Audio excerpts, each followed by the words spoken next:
Hello, everybody. This is Empowering Democracy. I'm your host, Joe Firestone. And tonight, our topics are going to be erasing Palestinians, also nuclear risk, Eastern magic, and Russiagate rides again. So, see, we have a few people here already. So, good evening to you all. I don't see any of you, so you're probably coming in on Twitter, okay, at this point, which is, of course, perfectly all right. But I'm going to begin the evening's proceedings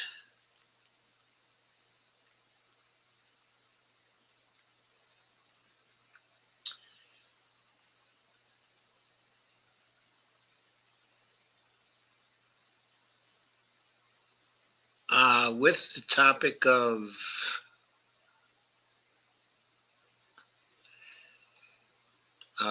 erasing Palestinians.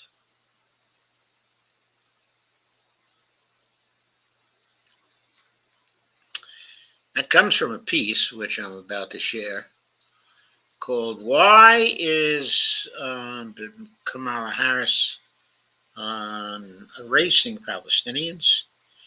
It's from Counterpunch. The author is Aaron Gupta.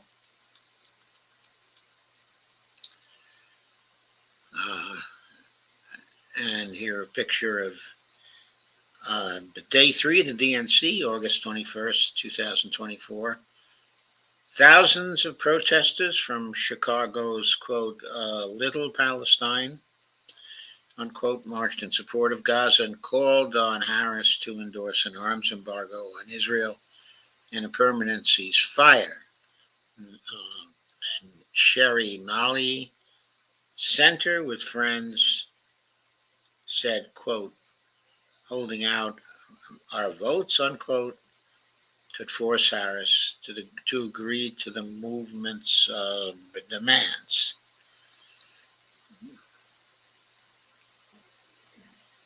Well, she said could. I guess it could. But it seems like it's something that has to be done anyway, whether it can or whether it can't.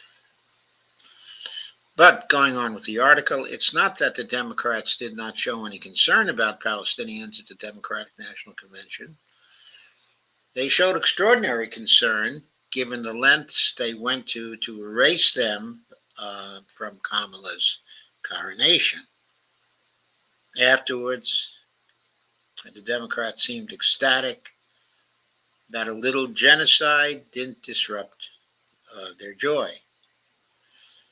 But there was still plenty of protests and signs of divisions that could pose problems with Harris's path to election, especially as student protesters look to reinvigorate the movement. I should add right now. One high-profile protest took place inside of the convention center on the first night as Joe Biden spoke. The delegates unfurled a banner reading, quote, "Stop arming Israel," unquote. Also, Nadia Ahmad, a Florida delegate for Harris, held up the banner along with a Jewish superdelegate. Ahmad says other delegates hit her, quote, with "We love Joe" signs.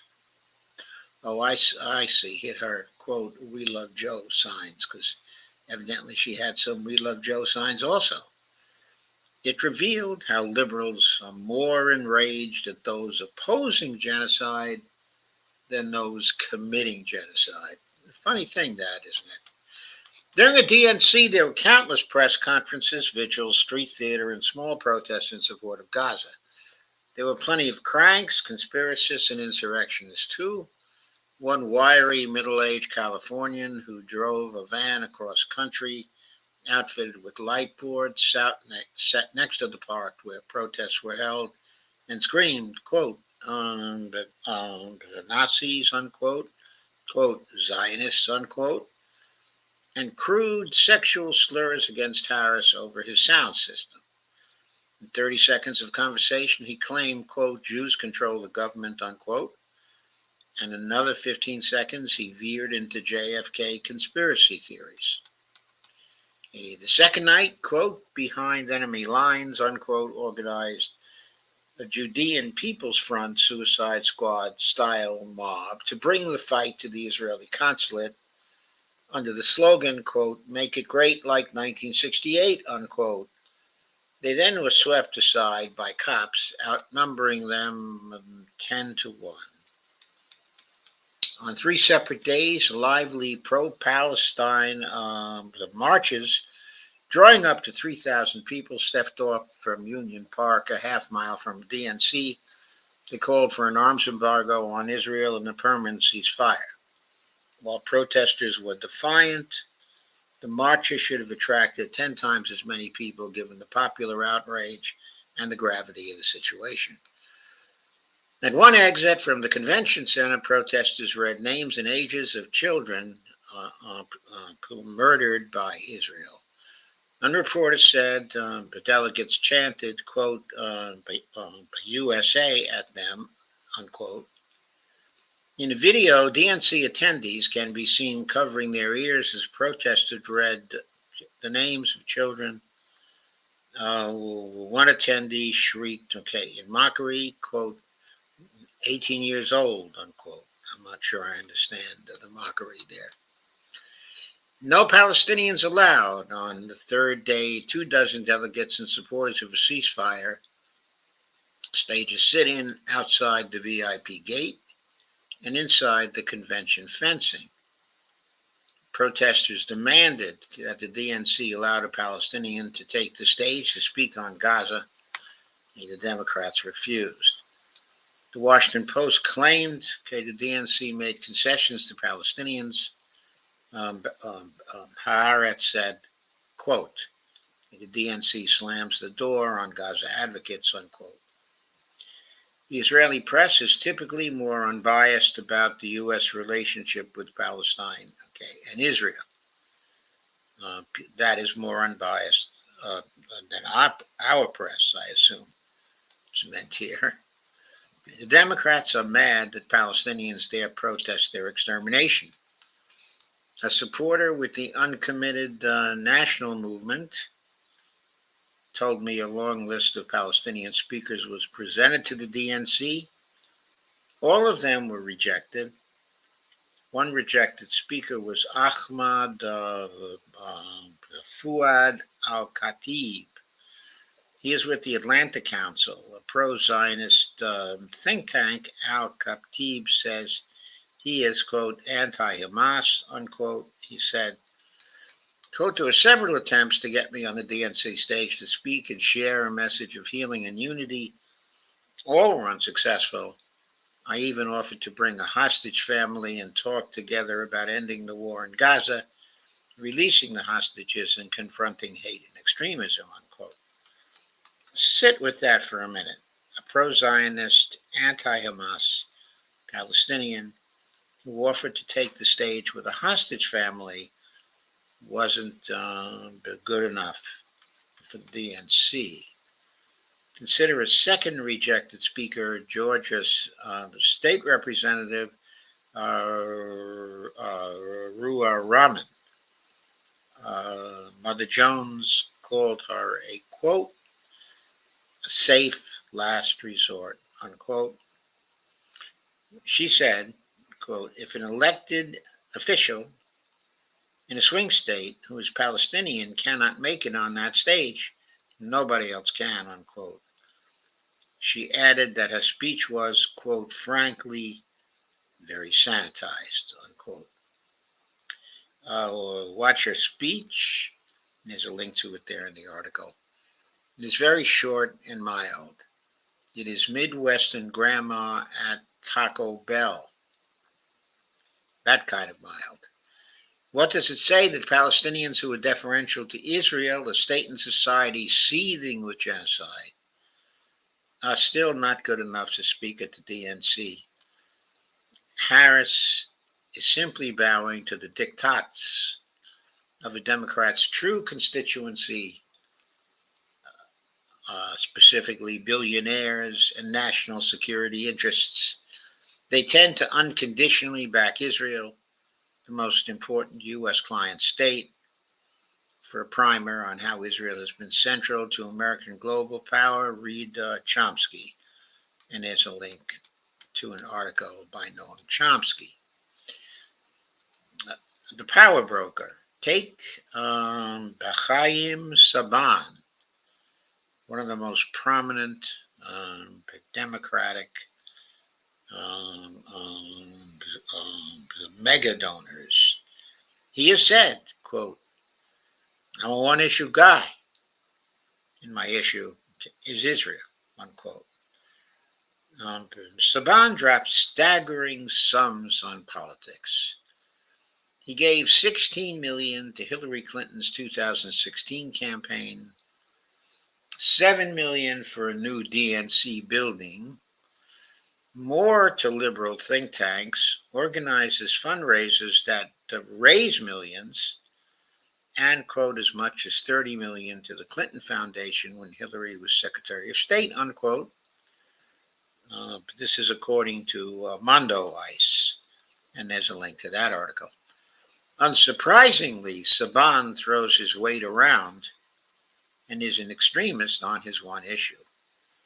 When Biden paused a shipment of 3,500 U.S. bombs in April slated to kill Palestinian civilians, Saban harangued senior White House officials, quote, bad decision on all levels, please reconsider, unquote.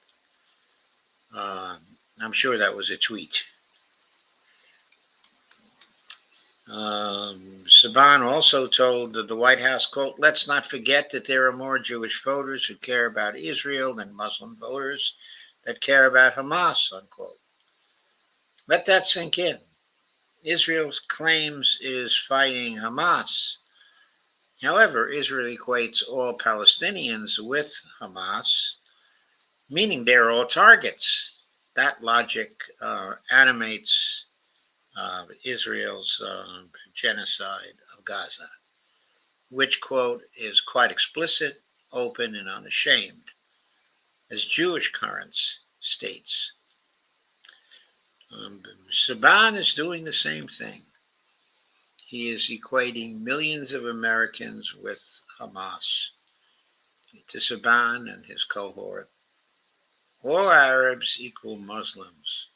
All Muslims equal Hamas. And therefore, any Palestinian who speaks at the DNC is Hamas.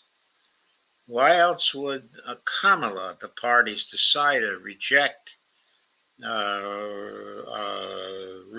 Rahman's milquetoast speech, or one by a pro-Zionist, anti-Hamas Palestinian?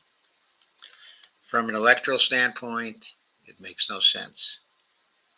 Having a Palestinian speak would have placated the uncommitted movement, the bulk of voters willing to withhold votes until Harris endorses an arms embargo and permanent ceasefire. The issue is wildly popular among Democrats, more popular overall than abortion rights.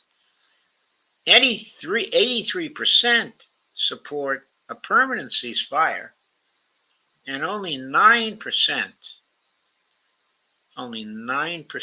oppose it. They should have said 9% of those surveyed oppose it. Instead, Harris is risking losing hundreds of thousands of votes in a must-win state such as Michigan, as she sees that as less important than losing support from Saban.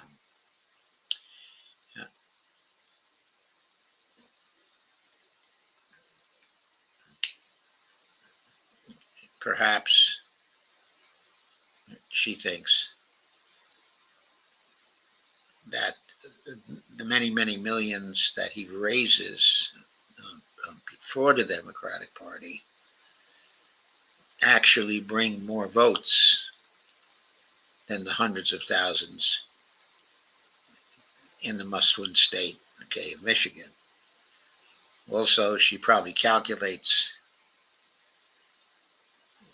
that if people there do not vote for Democrats, then they're in more trouble because the alternative, okay, is Trump. Anyway, Saban's influence outweighs actually millions of voters. In a 2010 profile in the New Yorker, Saban comes across as a dishonest, also manipulative power broker who's courted by U.S. presidents and Israeli prime ministers. Last September, Mondo Weiss wrote, quote, Biden's policy is now being scripted, okay, by high-up member Saban, whose money he needs for the 2024 campaign, unquote. While that probably gives Saban too much power, he is part of a group of oligarchs working feverishly to crush any opposition to unconditional U.S. support for Israel. Biden's, quote, victory fund, unquote, tilted towards Jewish megadonors from Hollywood, Silicon Valley, and Wall Street. As Haaretz put it, of the fund's top 25 donors, 9 who gave nearly $1 million or more, some accompanied by matching donations from spouses, were pro-Zionist. Now that Harris is having her moment in the sun, pro-Israel megadonors have flocked to her blossoming campaign. Dollars for genocide. Must be emphasized that Biden and U.S. officials protect Israel not because of money, but because it is vital to maintaining American empire both regionally and globally. Maybe we shouldn't be maintaining American empire, huh? Anyway, Benjamin Netanyahu is unabashed about Israel's role, calling it a, quote, mighty aircraft carrier for the United States. It may prove to be even more mighty because rockets from the axis of resistance in that area may be knocking out some of the aircraft carriers, and it may be harder to knock out the stationary aircraft carrier, okay, of Israel, or it may prove that it won't be. That'll be just as easy to knock out the mighty aircraft carrier of Israel. I have to add, though, that we don't at this point really know how a wider military confrontation is going to work out in that area. There are many think that Israel by itself cannot stand against the various forces of the axis, okay, of resistance. They may be right, but of course what Israel is trying to do is to bring the supporters of the mighty aircraft carrier directly into the conflict. That, of course, is us. Neither are the many pro-Israel billionaires successful in shaping U.S. policy because they are Jewish. They are successful because Israel serves U.S. power. But we should not ignore the reality that moguls like Saban also support Jewish supremacism and the genocide. Days after October 7th, real estate mogul Barry Sternlicht hit up Jewish billionaires for $1 million donations for a media campaign. He wrote, quote, Palestinian suffering will surely erode Israel's current empathy in the world community. We must get ahead of the narrative, unquote. But this is according to Semaphore. And there's a link to that article there, too. Sternlicht claimed scenes of, quote, civilian Palestinian suffering, unquote, may have been, quote, fabricated by Hamas. Semaphore said he aimed to raise $50 million in a matching donation from, quote, a large Jewish charity, unquote, for a media blitz to, quote, define Hamas, unquote, as, quote, not just the enemy of Israel, but of the United States. Sternlicht enlisted media moguls, Michael Bloomberg, David Geffen, CNN owner David Zaslav, and talent agent Ari Emanuel. I had no idea that he was a talent agent. I thought that he was a doctor and the brother, Rahm Emanuel. But maybe he's also a talent agent at this point.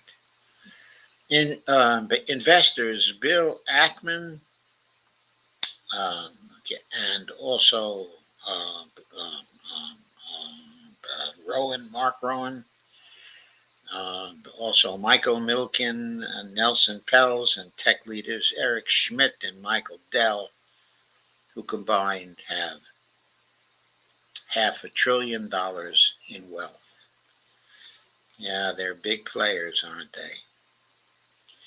Their wealth, however, could not sway a world horrified by Israel's atrocities in Gaza that's been live streamed for nearly a year. But the super rich have other levers of power other than money, and they put it to work against student protesters.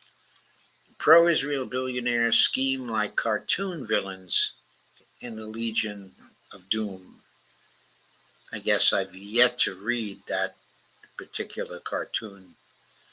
During student protests this spring against the genocide, quote, billionaires and business titans working to shape the U.S. public opinion of the war in Gaza, unquote, the Washington Post reported. The newspaper obtained thousands of verified messages from a WhatsApp chat group where the billionaires coordinated actions. They lent their cash and gorged muscle to the, quote, Israeli government, the U.S. business world, and elite universities, unquote, to quote again, help win the war, unquote, of public opinion, said Post. The plutocrats were particularly incensed by the peaceful student protests at Columbia University. There are disagreements over whether the protests there actually were peaceful. I suppose it all depends on whether you think that students who take over buildings are being peaceful. Okay, and there are disputes about that. I suppose it depends on whether they peacefully take over the buildings or not. Anyway, they bullied the university administrators and trustees, the plutocrats did, to let New York City Mayor Eric Adams send in a notoriously violent police unit so students could be, quote, dragged off campus, unquote. And they bragged of funding private snoops to work with NYPD intel to disrupt student protests. The masters of the universe were not above getting in the trenches to slug it out. They amplified Zionist social media provocateurs. They promoted propaganda films to organize anti-Hamas, quote unquote, social media campaigns coordinated with the Israeli government to influence media, shopped around for black celebrities to insist in their crusade, like, quote, Jay-Z, LeBron James, or also Alicia Keys, unquote. Zionist influence seeking has become more brazen with the genocide. AIPAC unleashed a $100 million war chest that torpedoed two members of, quote, the squad, unquote, specifically Jamal Bowman and Cori Bush. In June, when he said torpedoed, he means that they beat them in primaries, using, I believe, the total amount spent in the primaries on those two was something like $21 million, I believe the total was, if I recall correctly. 14 million of it against Bowman, 7 million of it against Bush, if I recall correctly. In June, some Democrats voted for a bill that amounts to genocide revisionism out of fear that groups like AIPAC would, quote, Jamal, unquote, them. The bill prevents the State Department from using casualty figures from Gaza's health ministry. Okay, the statistics are widely considered accurate, but they now may be a vast undercount with Israel's destruction of the health infrastructure. Of course, the Lancet has argued they are a vast undercount. Okay, they have estimated that the deaths are more on the order of 186,000. We have the power. Given the power of pro-Israel forces, liberals claim Harris is doing what she needs to get elected. This is lazy thinking. Neither AIPAC nor Israel is invincible. AIPAC did not make a serious attempt to dislodge the two House members most outspoken about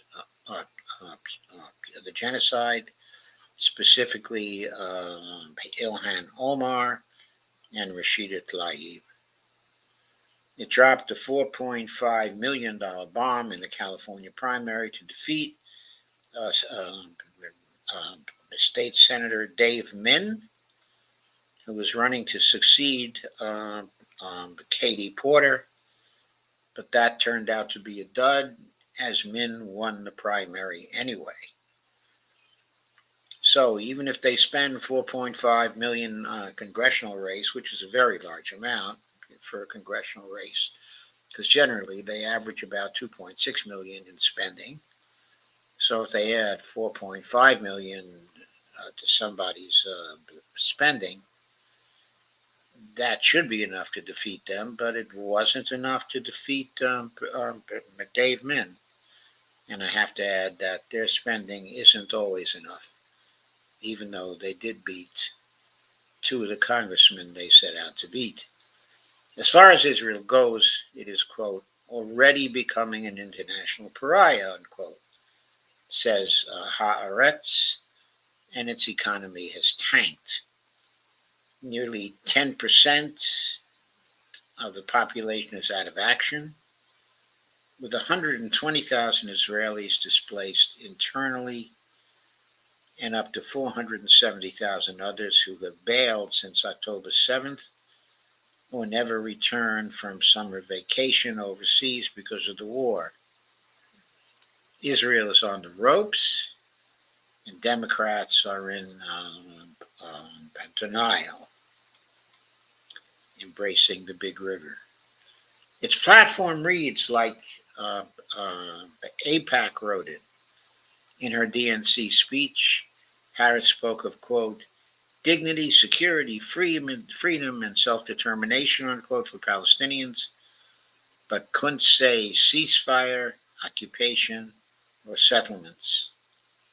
Harris, however, felt no qualms about dog whistling for genocide, endorsing, quote, Israel's right to defend itself, unquote, and promoting the October 7th rape hoax, which I should add has been notoriously been debunked on uh, many equations from good sources.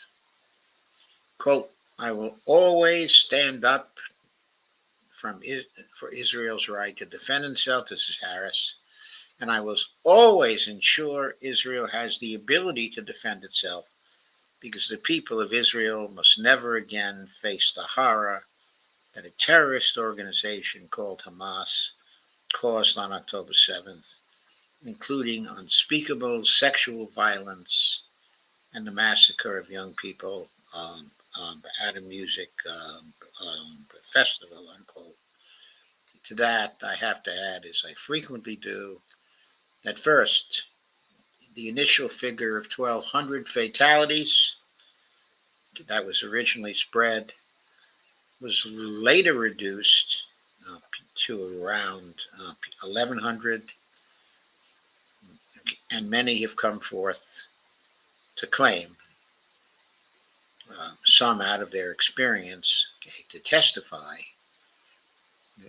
that at least half of that amount was killed because the Israelis were following the Hannibal directive to kill hostages.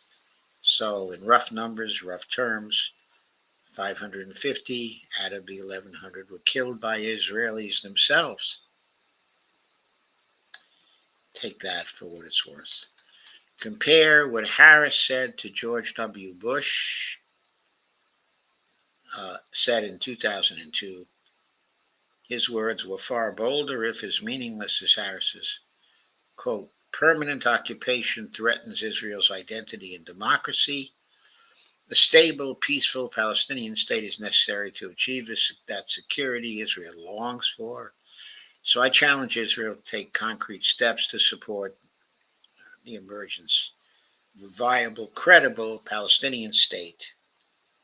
Israeli settlement activity in the occupied territories must stop. I also have to add, with respect to this, that the Hamas attack on October 7th is recognized in international law as an attack on the occupier by the occupied. It is recognized, in international law that the occupied have the right of resistance. This is certainly true after 50 years or more, of occupation. It's true that there may have been some war crimes that were committed by Hamas in resisting the occupation. But those war crimes are still to be determined. It is not clear how many such were actually committed by them. But in any case, that doesn't do anything to negate the fact that they had the right to resist Israel by attacking Israel. And Israel, on the other hand, while they had the right to defend themselves, they did not have the right to continue the occupation. And they have, since October 7th, intensified that occupation 100-fold. Compare what Harris said to what George W. Bush said in 2002. His words were far bolder, if as meaningless as to Harris. Oh, I read that already, sorry. Harris is an extremist, not just on Gaza. She has vowed, quote, I will ensure America always has the strongest, most lethal fighting force in the world. She says she will be tougher on the border than Trump, meaning more violent and racist. She wants to keep building the border wall, and she supports fracking. Well, fracking is a different thing, and a different sort of category, but to comment on her ensuring that America always has the strongest and most lethal fighting force, in the world. I'm afraid that is already no longer the case because uh, there are others, who have more nuclear warheads, than we have, and they also have the ability, to deliver those by hypersonic missiles, which are a capability that we do not yet have. And when it comes to ground forces, it is clear from the Ukraine war and the continuing mobilization of up to 1.5 million soldiers by the Russians, that at this point we do not have the most lethal ground forces in the world. And as far as air forces are concerned, certainly the Russian Air Force is more than equal to the American Air Force in its capabilities. So that vow is hollow, because the truth is, as a nation, we are no longer willing to spend the money on our fighting forces to again make us the most lethal fighting force, in the world. I don't think Harris is going to be able to do anything about that. Going on, migration, imperialism, genocide, and climate change are the top issues facing humanity. On each issue, Harris will be as bad, if not worse, than Trump. Trump may want to, quote, drill, baby, drill, unquote, but one pro-Trump oil billionaire says the oil and gas industry is already, quote, producing everything we can, unquote, under Biden and Harris. Also, the decision by Harris in her campaign to erase Palestinians is a choice. They're choosing to stand with the plutocrats and against the people. Harris could choose to run a Bernie Sanders-style campaign and call for an arms embargo. He showed that a campaign based on peace and prosperity could do as well or better than one based on guns and crumbs. Harris, however, is a product of a system ruled by Wall Street and the war machine. She's another cynical opportunist, albeit with better memes and branding. Harris is explicit that Israel's the genocide of Gaza will continue under her. Well, she's explicit about that for now.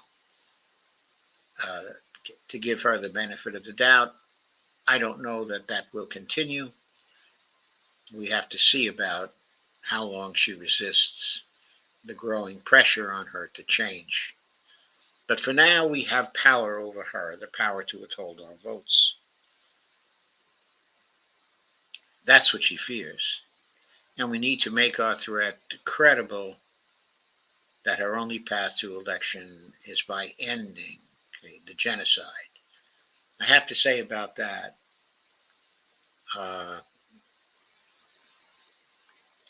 she is in the process of opening up some new paths to victory electorally. She may have so many pathways by election time that even if she loses all the Palestinian votes in Michigan, in Illinois, it still won't be enough to block her path from election. This is not to dissuade people from using their power. They ought to use it. They ought to continue to protest. They ought to do everything that they intend to do. All I'm saying is that it may not be successful. Quote, no arms embargo, no vote, unquote. The more of us who refuse to vote for killer Kamala, the more likely it is that Harris will realize sticking with the ruling class is a losing proposition. So that is the editorial, okay, of Aaron Gupta. I think the general case he makes here, okay, is correct. It's clear that she continues to support what's going on in Gaza because of the power, okay, of the donors. The way that to end that would have been to have a dump the corruption campaign in the run-up to the 2024 campaign. But people were not willing to enlist in that particular campaign. They never took it really seriously, and that was the way to ensure that our donors would no longer rule the roost here in America. But as we see, they do rule the roost still. So I'm going to go to some of your comments now. D says, hello, everyone. Duck says, just saw a short with Candace Owens, of all people, handed Shmuley his dollars on the platter about the jizzicide. Duck says, good topics, great host. Thank you, Duck. I appreciate that. D says, hello, everyone. Steve Wolfbrand says, hello, everybody. Evelina says, probably because an 18-year-old is considered a teen, but not a child, as if the death of the boy was justified somehow. Thank you for clarifying that for me, Evelina. I really did not get that. Okay, Evelina says, president of the U.S. Muslim Association endorsed Jill Stein today. Certainly a very good endorsement. If someone cares, about ending the genocide. Of course, though, we always have to consider the other side. The other side is Donald Trump. We have to note that Jill Stein still has very, very little chance to win at this late date. Only a giant movement supporting her could possibly swing things. We don't see that giant movement. Instead, we see a movement growing for Kamala, which means the alternative to her is going to be Donald Trump. And if anybody it will be worse when it comes to the genocide, that's going to be Donald Trump. I know it's not comfortable to hear that, but I just have to say so. So, I'm going to move on to the next topic.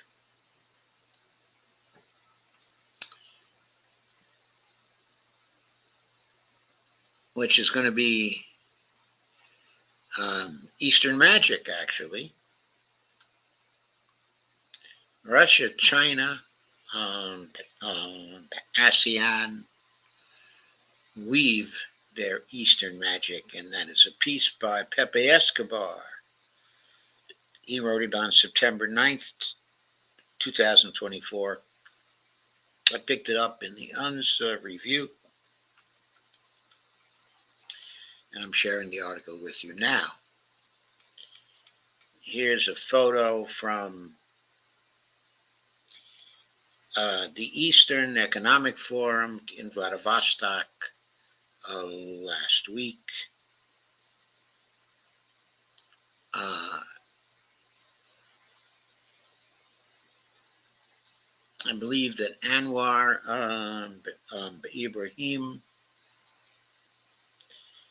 is the Prime Minister, of Malaysia. Which is a Muslim country. There's Putin, in the center. And Han Zheng, of course, is a representative of China at that forum, which met in Vladivostok last week.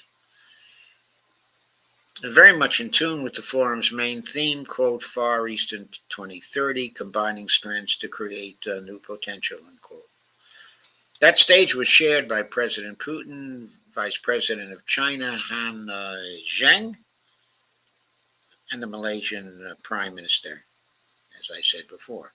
That translates as Russian-China-ASEAN, a key interlocking partnership constantly being strengthened on the road to explore all the potential towards a new, equitable, fair, and also a multinodal, italics mine, says Pepe, world. In his address, President Putin focused on what is arguably the most ambitious national development project of the 21st century, the Russian conquest of the East, a mirror image of the Chinese conquest of the West. It started in earnest in 1999 via the Go West, quote unquote, campaign. Putin detailed how the Russian Far East is fast developing with more than 3,500 techno industrial projects. He expanded on the Northern Sea Route, the Chinese call it the Arctic Silk Road, with building of new nuclear icebreakers and the development of the port of Murmansk included. The Northern Sea Route's turnover, Putin remarked, is already a record, 5 times bigger and counting when compared to the USSR times. All the numbers concerning the Far East and the Arctic are staggering. The Far East is a strategic macro region, occupying no less than 41% of the territory of the Russian Federation. The Arctic, an immense natural resource treasure linked to the NSR potential, occupies 28%, accounting for 17% of the Russian oil production, 83% of gas production, and holding immense deposits of gold, nickel, copper, cobalt, uh, uh,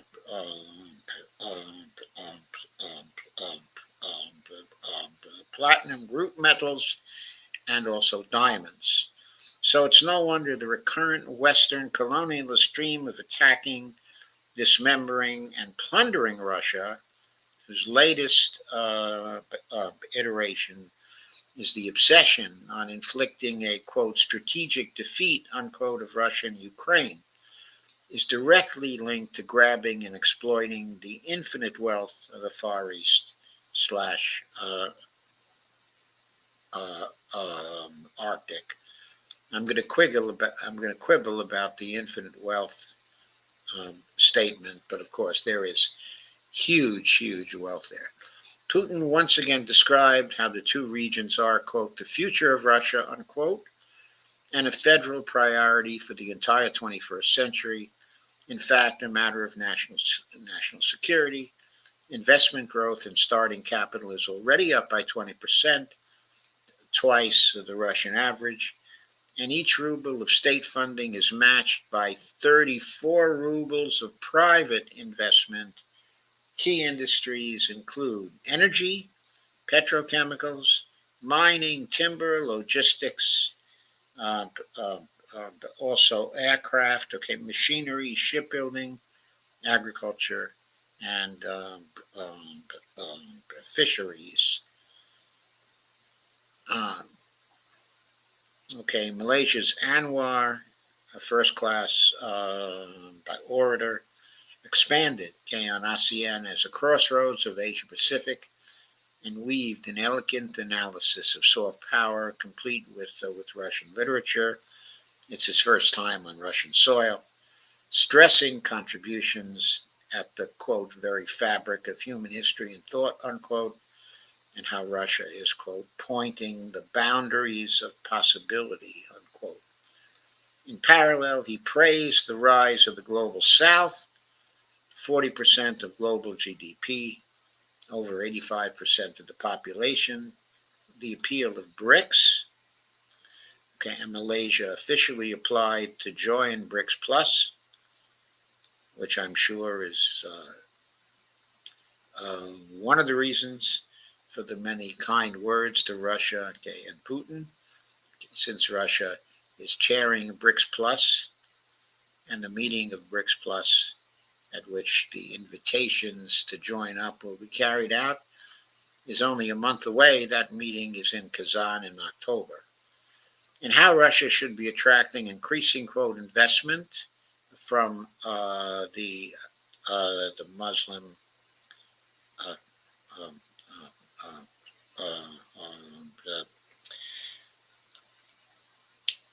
uh, the nations that have a majority of Muslims. Playing on his culturally vibrant land, he reiterated with a smile the national motto, specifically Malaysia, truly Asia, unquote. Anwar particularly struck a nerve with the business technocrat audience. While commenting on the Gaza tragedy, he said that he always asks his colleagues, quote, even in the West, unquote, where is, quote, the humanity, unquote? How do they dare, quote, speak of justice, unquote? And how do they dare to predicate, quote, human rights and democracy, unquote? Vice President Han Zheng stressed recent high-level meetings in Beijing and Astana, strengthening the Russia-China strategic partnership, the increasing trade turnover, China's status as the leading trade partner and investor in the Russian Far East, the drive to modernize transborder structures, and President Xi's global security initiative, which is like a sort of more ambitious version of the Russian concept of a greater Eurasian partnership. Han Zheng made it quite clear how China takes a new comprehensive security format seriously to quote, combat the mentality of the Cold War, unquote. And it all comes back to the overarching Chinese concept for the whole 21st century, the attempt to build a, quote, community of shared future for mankind. I have to say, at this point, where are the competing visions of the United States for the whole 21st century? I haven't noticed that our major political parties here have any such visions, or that our government has any such visions.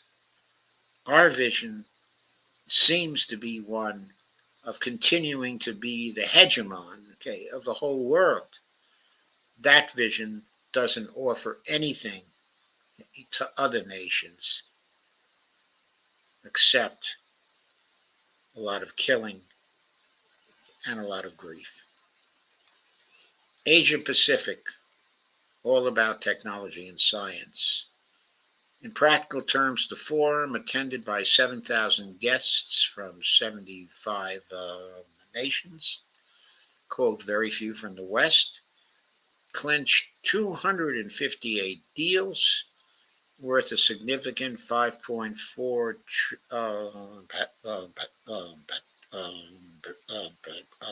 trillion rubles. That's over $59.7 billion. Significant.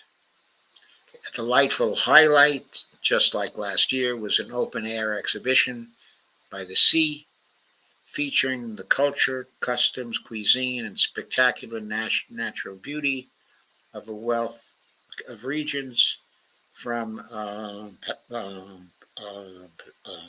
Primorsky to Sakhalin, from Kamchatka to Sakha-Yakutia, from Buryatia to Krasnoyarsk. I'm afraid, tough names. I hope I did them pretty well. All that soft power is integrated into the geopolitical and geoeconomic drive towards nonstop, sustainable economic growth from Russia's east to the entire Asia Pacific, and addressed, for instance, at the evolving Russian ASEAN business dialogue. Have to remind everybody, okay, that ASEAN, okay, is an alliance of the Southeast Asian nations. So it's evolving Russia, China, Southeast Asian business relations that we're talking about here. Indonesian military security analyst, Connie Bakri, also a professor with the Faculty of International Relations at St. Petersburg State University, summed it all up. Quote, the most important thing for Asia Pacific is technology and science. President Putin underlined that Russia will play a very big part in building science and technology together across Asia, especially in the nuclear aspect of energy security, unquote. Several sessions spread out across the forum were prodigies of integration. It's not always that on a discussion about educational systems in APEC economies, it's possible to have Evgeny Vlasov, Vice Rector of the Far Eastern Federal University, FIFU, on which sprawling, ultra-modern campus the forum takes place, debating with Yu Miyajobi, rector of the first class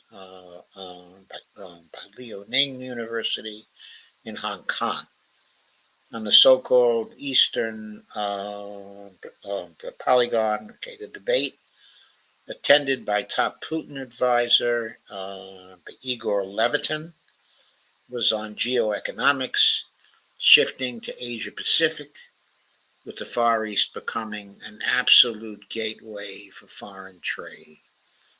On the Russian-ASEAN session, including a minister from the Eurasian Economic Union, the EAU, much was elaborated on the 5 years since the start of the Russia-ASEAN strategic partnership, and how Moscow regards the Asia-Pacific and particularly ASEAN as a top priority. A counterpart session examined cooperation across the greater Eurasia, centered on the development of production chains integrating the EAEU, the SCO, that's the Shanghai Cooperation Organization, and BRICS Plus. By Karen Neisel, head of the Gorky Center, the geopolitical observatory on key issues of Russia at the St. Petersburg State University, get the pun, the Gorky Center, and former Austrian Minister of Foreign Affairs, and so the German name, Karen Neisel, represented once again the few remaining voices of sanity in Europe. She stressed how, quote, the rule of law is disappearing in Europe, unquote, and how, quote, trust in the traditional system is gone, unquote. Hence the importance of the BRICS Forum. Quote, what is needed is a new normative foundation, unquote. A fascinating, timely discussion developed under the theme, quote, instruments of sovereign development in the context of the destabilization of the world order, unquote, with an incisive input by Albert Bakhtin, the director of Central Economics and Mathematics Institute of the Russian Academy of Sciences. A group of Russian scientists with input from the Chinese has developed a national strength index, which takes into account variables such as population size, natural resource reserves, also military power, the strength of the economy, the solidity of government, businesses, and society when it comes to achieving national development goals. It's all, of course, about sovereignty. I'd be very interested in seeing how they constitute this National Strength Index. I wonder if they use the methodology of Tom Soddy to do that, which that kind of methodology actually would produce a ratio scale of National Strength Index and would be very, very useful. Cool, calm, collected civilizational states. The multipolar debate It was one of the highlights of the forum. Host Alexander Dugin, was adamant. Russia is a Pacific nation. On stage, uh, there was the irrepressible Maria Zakharova, the Indian ambassador to Russia, Vinay Kumar, the author of the concept of civilization state, uh, uh, uh, Professor Zhang Weiwei of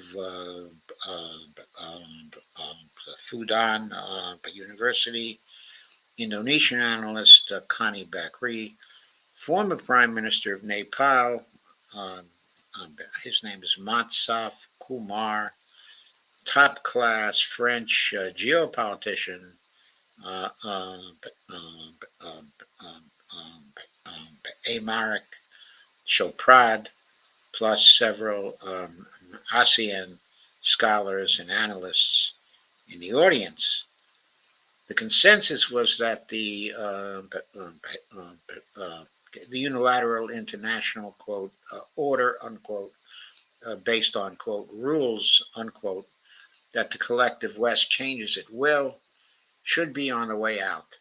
That is directly connected to the geopolitical center of gravity moving to the Asia Pacific. Professor Zhang Weiwei offered a concise explanation of the Chinese way based on, quote, three structures, unquote. On the political structure, quote, China is fiercely independent and ASEAN is constantly autonomous, refusing to take sides. On the economic structure, improving people's living standards, or, quote, people's livelihood first, unquote, in Chinese is Beijing's top priority. ASEAN, meanwhile, is China's largest trading partner. By its geographical structure, quote, is very vulnerable, sometimes called the Balkans of Asia, unquote, but it shines as a model of integration. On the cultural structure, Professor Weiwei stressed, quote, the Asian way, unquote. That is, quote, we can afford to disagree, unquote. That's how China, quote, again, supports ASEAN's independence, unquote. The Eastern Economic Forum once again showed in spades how Russia and a collection of Asian civilization states remain cool, calm, and collected, resolutely striding forward, even as a hybrid Total Krieg, which can escalate in a flash to nuclear war, is being waged by the hegemon and its vassals against Russia and ultimately against the BRICS, even as U.S. think tank land ceaselessly comes up with war-mongering schemes. The latest is the advent of a NATO, quote, Arctic Sparta, unquote, to try to contain, quote, the end of American exceptionalism, unquote, in the high north.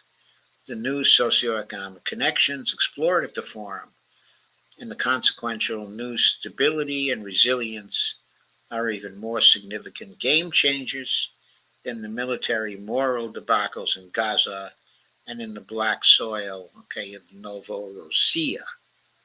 Of course, that is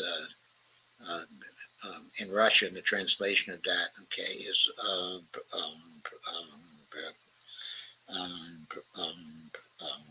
New Russia. Now New Russia, for those who don't know, is not so new. It's the area, of the modern day state, of Ukraine, which was originally conquered, by Catherine the Great in, I believe, 1776. So, that part of Russia is not so new, at all. And today it belongs, to Ukraine, but of course is in the middle of a reconquest by the Russians as a result, of the Ukraine war. It's no wonder that the hegemon plutocracy and its lowly vassals froth in unmitigated hate at being totally outclassed and outwitted by Russia, China, Asia, and Eurasia. Okay, and are eventually destined to wallow in the gutters, okay, of irrelevancy. That last particular flourish was pure Pepe uh, uh, Escobar, whether, of course, we are destined to wallow, okay, in the gutters, okay, of irrelevancy depends upon our response to what is going on in that area, okay, of the world. If we continue the kind of response, okay, that we are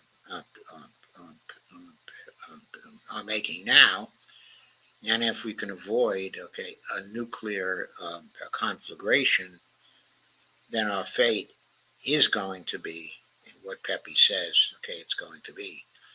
But if we have the wit and the wisdom to change our foreign policy and to respond constructively to what is going on, okay, in Eurasia and what the Russians and Chinese, okay, are leading, okay, then eventually we can join that particular thrust and continue to be important, okay, to the rest of the world.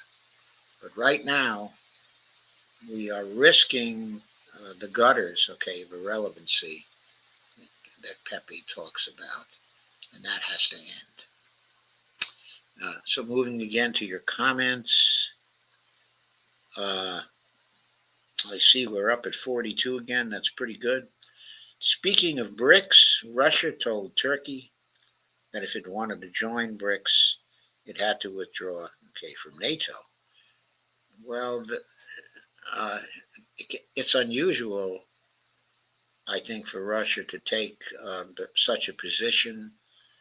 I'm not sure it's wise, but on the other hand, I think if it means a choice between the two, that at this stage of the development of Turkey, okay, and the development of the EU, which has not wanted to have Turkey join it, that Turkey is probably going to join BRICS and withdraw, okay, from NATO.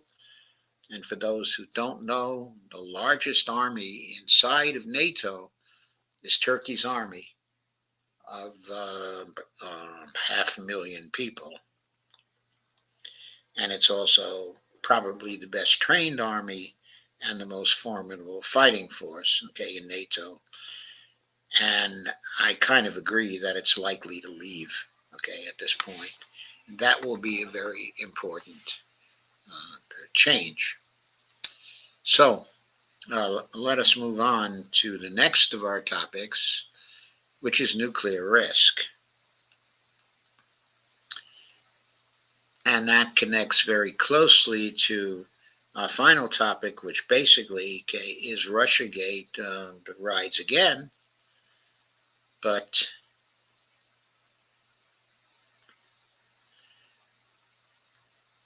here's a piece, okay, from LA Progressive.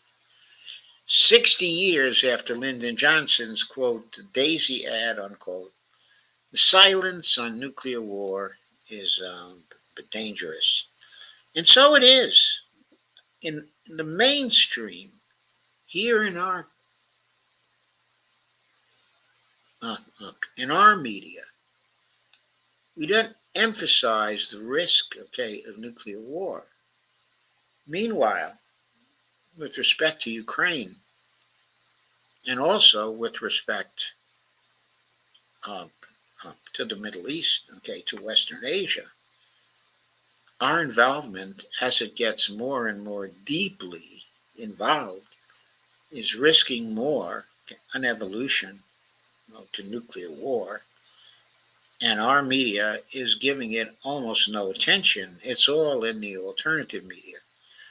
This is a piece by Norman Solomon, who is one of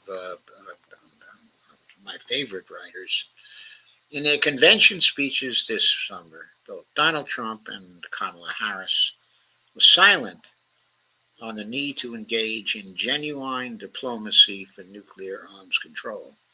They were. They did not mention it. They were silent.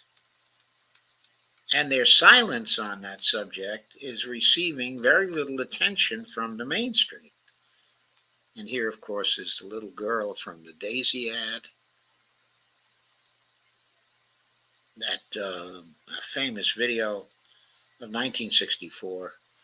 One evening in early September 1960 saw a frightening commercial jolted 50 million Americans who were partway through watching uh, um, um, Monday night at the movies, quote unquote, on NBC. The ad began with an adorable 3-year-old girl counting petals as she pulled them from a daisy. Then came a man's somber voiceover counting down from 10 to 0. Then an ominous roar and a mushroom cloud from a nuclear bomb explosion. The 1-minute TV spot reached its climax with audio from President Lyndon Johnson concluding that, quote, "We must love each other or we must die," unquote. The ad did not mention his opponent in the upcoming election, Senator Barry Goldwater, but it didn't need to. By then, his cavalier attitude toward nuclear weapons was well established. Excuse me a second while I take a drink.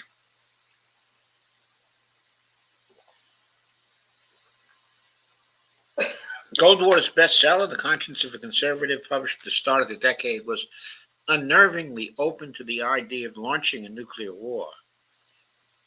While the book exuded disdain for leaders who, quote, would rather crawl on knees to Moscow than die under an atom bomb, unquote.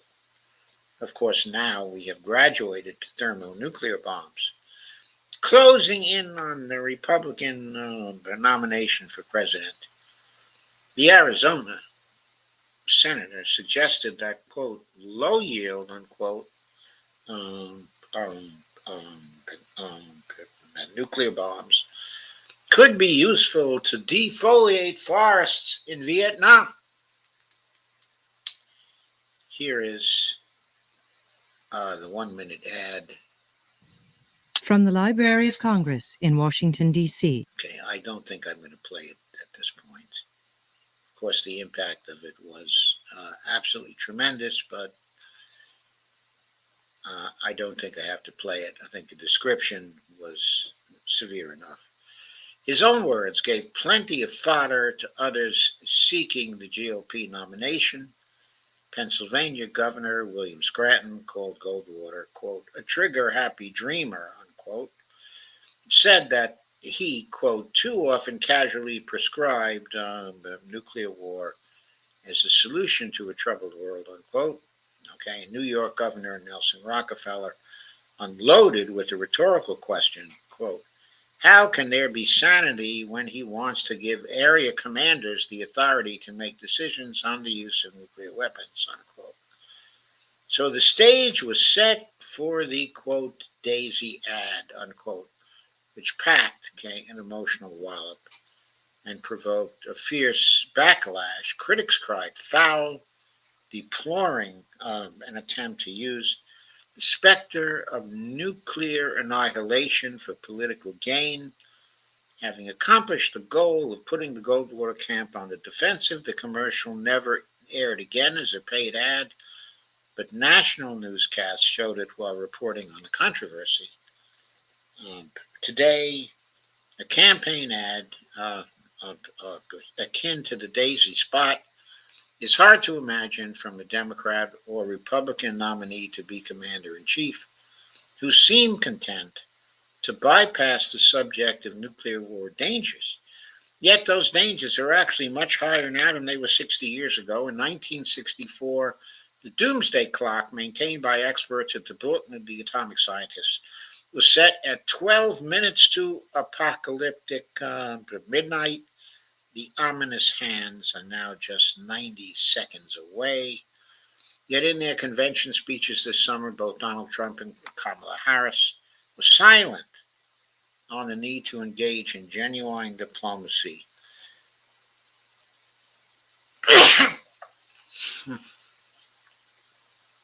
Excuse me. For nuclear arms control, let alone take steps toward disarmament.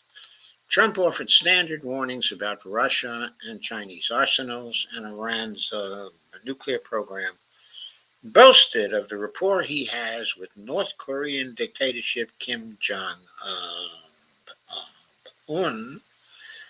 Left unmentioned was Trump's presidential statement in 2017 that if North Korea made, quote, any more threats to the United States, unquote, that country, quote, will be met with fire and fury like the world has never seen, unquote. Nor did he refer to his highly irresponsible tweet that Kim should be informed, quote, I too have a nuclear button, but it is a much bigger and more powerful one than his, and my button works, unquote. I'm afraid right now Kim Jong-un's button works pretty well also. He's had years and years to perfect it. And he now has, as well, hypersonic missiles.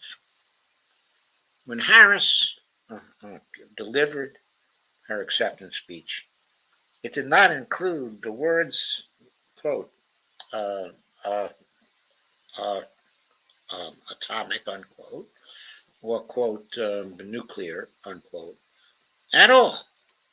Now in high gear, the 2024 presidential campaign is completely lacking in the kind of wisdom about nuclear weapons and relations between the nuclear superpowers that Lyndon Johnson and eventually Ronald Reagan attained uh, um, during their presidencies. Johnson privately acknowledged that the Daisy commercial scared voters about Goldwater, which, quote, we goddamn set out to do, unquote. But the president was engaged in more than an electoral tactic at the same time that he methodically deceived the American people while escalating the horrific war in Vietnam. Johnson pursued efforts to defuse the nuclear time bomb. We have made further progress in an effort to improve our understanding of each other's thinking on a number of questions, Johnson said at the conclusion of his extensive summit meeting with Soviet Premier Alexei Kosygin in Glassboro, New Jersey on June 25, 1967.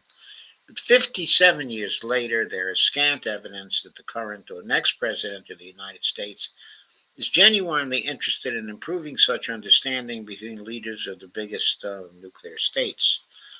2 decades after the summit that defrosted the Cold War and gave rise to what was dubbed, quote, the spirit of Glassboro, unquote, President Reagan stood next to Soviet leader Mikhail Gorbachev and said, quote, we decided to talk to each other instead of about each other, unquote.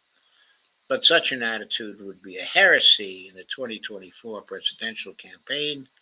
I have to completely agree with that. I mean, I think Trump was right when he said that Biden has not spoken to Putin, in years.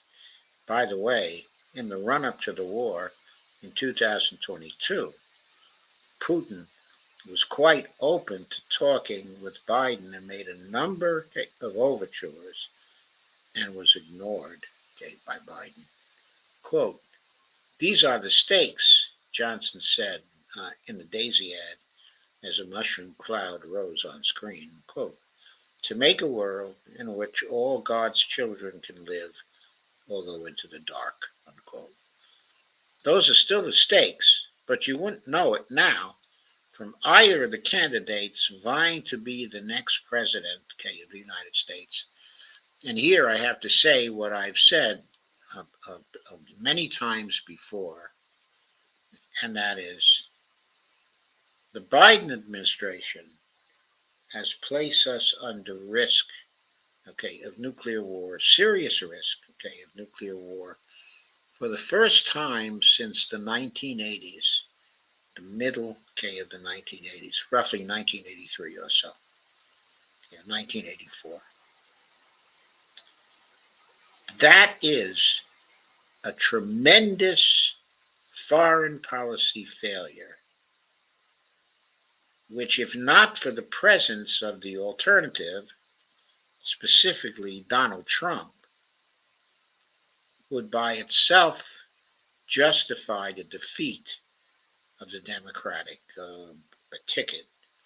And that's without even going into the support of genocide in Gaza. The only thing making this choice, okay, a difficult one, is again in the presence, okay, of the blowhard who would become a dictator on day one.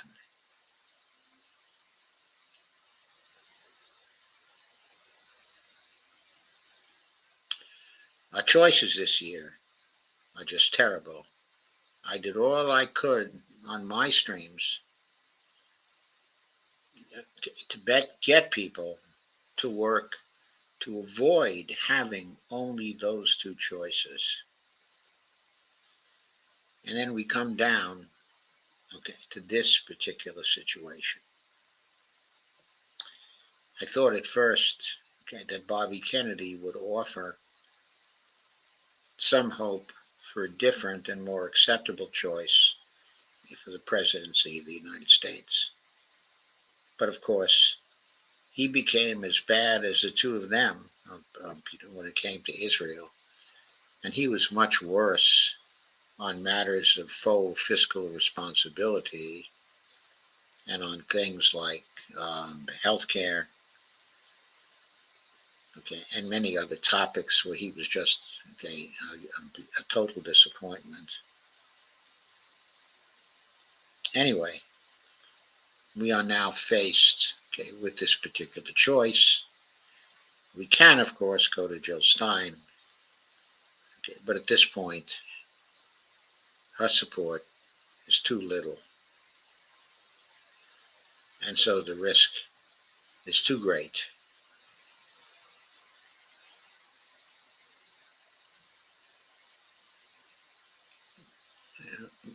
But I have to say, of course, that this choice between Harris and Trump is still, okay, a terrible choice. And people who make the case that Trump, in spite of the good possibility that he would set up a dictatorship, is someone who may be a better choice from the standpoint of, not having, a nuclear war. Arguments on that side are not simply and obviously bad, though I think that the kind of Middle East policy that Trump is sure to follow would also quickly get us into, okay, a nuclear conflict.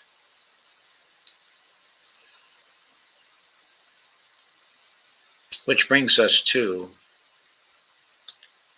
okay, our final topic.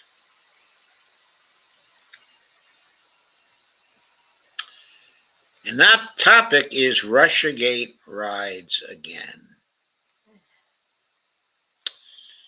This is a relatively short piece by Ray McGovern, the retired CIA veteran who used to brief presidents every morning on the Russian situation for many, many years, well into the Reagan administration. Anyway, Ray is quite a peacenik, okay, now, for those who don't know. And this is his latest effort, okay, at writing. He's often seen, okay, on live streams. Okay, the dialogue works on live streams, and also, okay, on the Judge Napolitano show. Judging Freedom, it's called. Anyway, the title of this piece is Conditioning Americans for War with Russia. Ray wrote this on September 5th, 2024. It is an excellent piece. I picked it up, from the UN's review. As the drums beat louder and louder, about alleged threats from Russia, the Biden administration today blew perilous new life into the debunked and disgraced Russiagate disinformation operation. Hence my title for this topic of Russiagate, Rise Again. But Russiagate seems too good of a weapon for the Democrats to give up. Its initial appearance, beginning in 2016, dangerously raised tensions with nuclear-armed Russia. But in the midst of today's escalating crisis in Ukraine, a Russiagate repeat recklessly raises danger to insane heights. And by the way, just before I came on tonight, I was watching a live stream which promised to introduce some new BS about the latest supposed influence on the upcoming elections by Russia, of course, ostensibly in favor of, Donald Trump. I didn't get a chance to get into the details, but I'll probably go back to it once this stream is over. Here's how the New York Times reported it, today. Quote, the United States on Wednesday announced a broad effort to push back on Russia influence campaigns in the 2024 election as it tries to curb the Kremlin's use of state-run media and fake news sites to sway American voters. The actions include sanctions, indictments, and seizing of web domains that U.S. officials say the Kremlin uses to spread propaganda and disinformation about Ukraine, which Russia invaded more than 2 years ago. Attorney General Garland detailed the actions taken by the Justice Department. They include the indictment of 2 Russian employees of RT, the state-owned broadcaster, who used a company in Tennessee to spread content, and the takedown of a Russian malign influence campaign known as Doppelganger. All this is in quotes. The American people are entitled to know when a foreign power engages in political activities or seeks to influence public discourse, unquote, Mr. Garland said. I couldn't agree more. So why aren't we entitled to know about when Israel engages in political activities or seeks to influence our public discourse? Or when the UK does the same thing? The State Department has offered a $10 million reward for information pertaining to foreign influence in an American election, unquote. So does that mean I'm going to get a reward for reporting on AIPAC's successful attempts to defeat 2 of our congresspeople, in primary elections just a few months ago?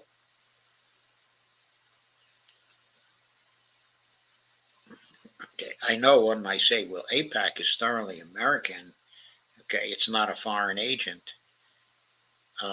Is it not a foreign agent? Doesn't AIPAC often meet with Israeli representatives to strategize about the kind of propaganda campaigns that AIPAC should be waging here in the United States? Garland testified, quote, the effort in this case is to affect the preferred outcome of the presidential election. Okay, the Director of National Intelligence,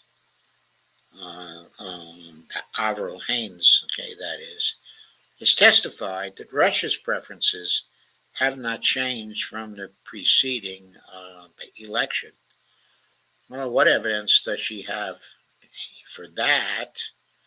Uh, I think Putin is constantly signaling that he would prefer to deal with Biden and Harris because they are far more predictable than Trump.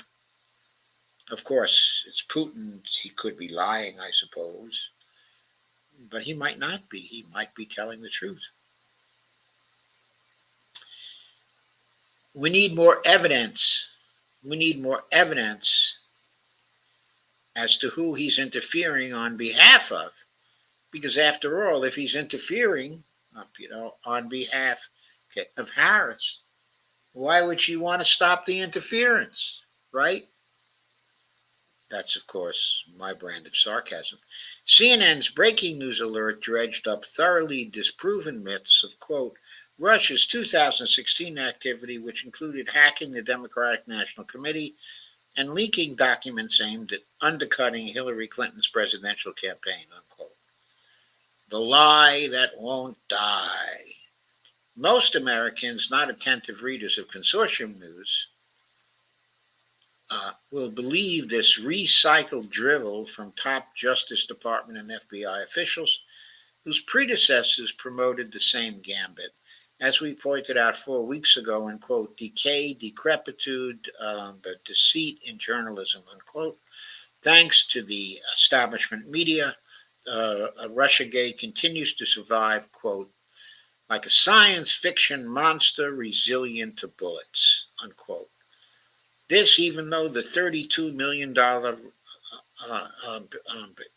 investigation, by Mueller found no conspiracy between Russia and the Trump campaign, a main plank in the Russiagate tale. The other main plank, that Russia hacked the DNC computers, was also debunked, as we shall get to shortly. Government's actions was preceded by more Russiagate drivel last Saturday from a repeat offender, specifically Michael Isikoff, via Spy Talk. This time around, Russiagate is consequential drivel as it helps grease the skids for war. In 2017, Isikoff wrote with David Korn, Russian Roulette, the inside story of Putin's war on America and the election of Donald Trump, quote, how American democracy was hacked by Moscow to help Trump. Okay, the book is available, on Amazon. A, quote, most thorough and riveting account, unquote. That's a quote from the New York Times. It was all, as the British say, the bollocks. We're not so polite. We call it bullshit. In fact, a year after the, quote, riveting, unquote, book came out, Isikoff had to admit publicly that the, quote, Steele dossier, unquote, and famous, quote, P-tape, unquote, were, quote, likely false. He confessed during an interview on December 15, 2018, with an unsuspecting and somewhat shocked admirer. I wonder if that admirer was Rachel Maddow. Just wondering. My memory fails me here. I'm not sure who that admirer was. But let me see. There is a link there. It was a broadcast on SoundCloud, evidently. So it probably wasn't Rachel Maddow. The timing of Isikoff's confession. I wonder why Isakov volunteered his convention at the time. I had thought prematurely, perhaps there's a clue in what follows. On December 5th, 2017, the House Intelligence Committee took closed-door sworn testimony from Sean Henry, a top official of the cybersecurity firm CrowdStrike, hired by the FBI to do the forensics on the Democratic National Committee computers. Henry testified, we only found out years later, that there was no technical evidence that those DNC emails, which was so embarrassing to Mrs. Clinton when published by WikiLeaks, had been hacked by Russia or by anyone else. No, I think now the story is there was a leak from the DNC itself, and that actually the leak was not very surprising because the password that had been used for some of the emails by John Podesta, I believe, the password he used was password. So these things could be easily hacked and leaked by anyone nearby. Did someone privy to that testimony tip Isakov off so that he could do a preemptive, quote, modified, limited hangout, unquote, just 10 days later? Wait, you did not know about Henry's sworn testimony? Here's why. Adam Schiff, then chair of the House Intelligence Committee, and the establishment media have been able to keep that testimony hidden from nearly everyone for almost 7 years. And we have to note here, Adam Schiff, of course, is running for the Senate in California right now, stepping up from the House after, with all kinds of money, he beat Katie Porter in the primary in California. The indignities do not cease. The CIA analyst who wrote the first draft of the meretricious, quote, intelligent community assessment of January 6, 2017, which was used far and wide to, quote, prove, unquote, Russian hacking of the DNC and other offenses, is bragging about the role he played. Now retired, but Michael von Landingham has told his story to Rolling Stone. We dissected it in our last piece, and there's a link to Ray's piece dissecting it. The unrepentant Isakov, just a few months ago in Jeff Stein's Spy Talk, pushed the now thoroughly discredited claim that Russia hacked the DNC emails. To remind one, those emails showed that because of DNC and Clinton campaign machinations, Bernie Sanders had as much chance of becoming the 2016 Democratic Party nominee as the proverbial snowball in hell. The vampire.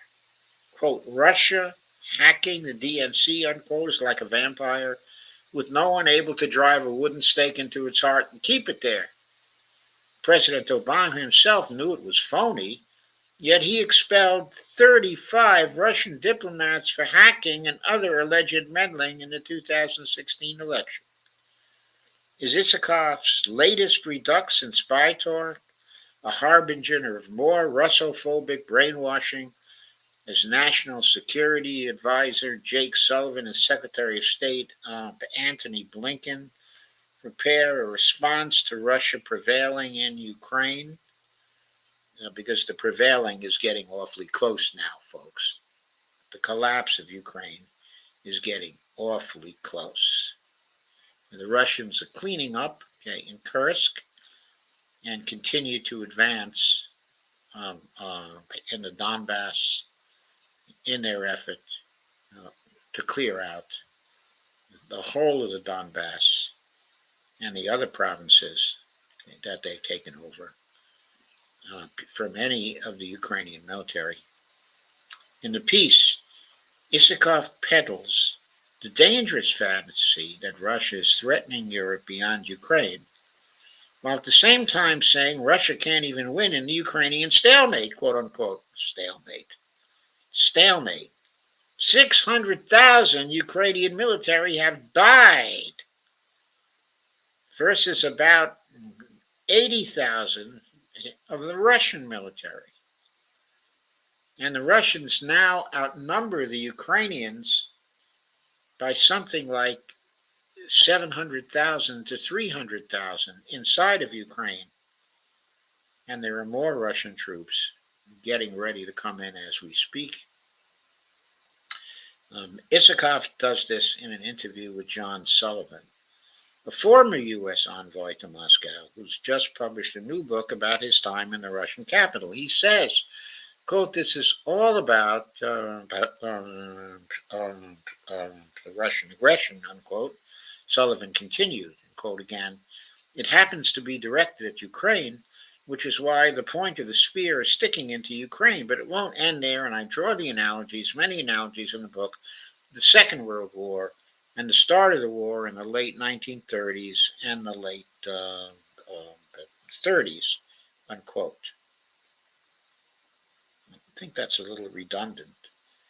In the 1930s and the late 30s, maybe not. Former President Donald Trump's spokeswoman Kellyanne Conway called the expression, quote, "alternative facts." With folks like Isakov and Van Landingham back in the saddle, and outlets like Spy Talk and Rolling Stone willing to promote them, expect as many, quote, "alternative facts" from donkeys as from elephants. What is important to bear in mind is that the, quote, "alternative facts," unquote, about Russia are more dangerous by far, given the extremely high tension between Washington and Moscow, okay, at the moment. And of course, we have to ask here, what exactly is the response that's being prepared by Sullivan, okay, and by Blinken? We know from commentary that that response is not approved of by Lloyd Austin in the Defense Department. We think, from hearing other people talk about this, that the plan is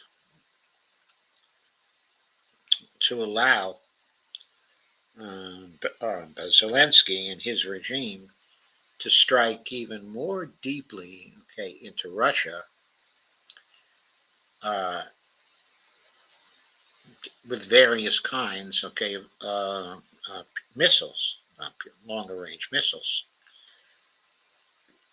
I hope for the sake of the Ukrainians that okay, does not happen, because if it does, Putin, okay, is going to lose patience.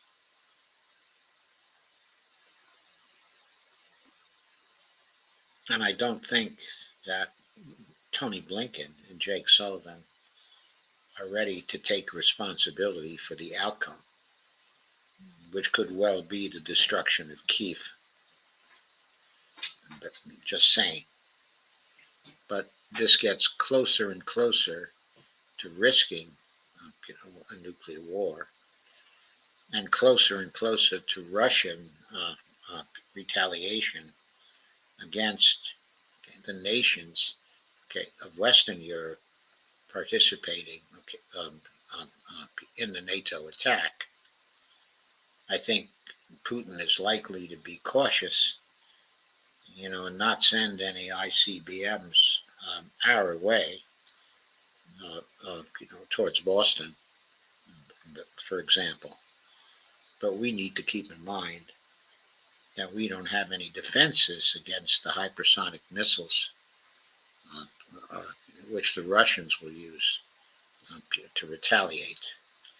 I think it's well within the realm of possibility, though, that they might attack some very ripe targets in the western part of Europe with very, very fearsome weapons. We have to see, but we are risking nuclear war here, and we continue to do it each day. So, I'm going to check out your comments now. Oh, gee, our attendance keeps growing. It's up in the 50s now. I think it's mostly confined to Twitter, though, because there haven't been any comments since 9 o'clock, or 9:01, okay, p.m. So, thank you all very much for coming. Thank you for the comments, okay, that were here. I'm going to go over to Dee's program, um, um, Around the World with Dee and Friends, and give her a little help in her program. I will be back, okay, on Saturday. Uh, right now, if things don't heat up in the international arena, I will probably be back with some domestic policy stuff and some campaign stuff, okay, on Saturday. So hopefully I'll see you then. And after that, I'll see you on next Tuesday. So good night, everyone. Thank you very much for coming. Please like, share, and subscribe. If you can, like, share, and subscribe if you're able to. But I will see you later. And thank you again for coming. And good night.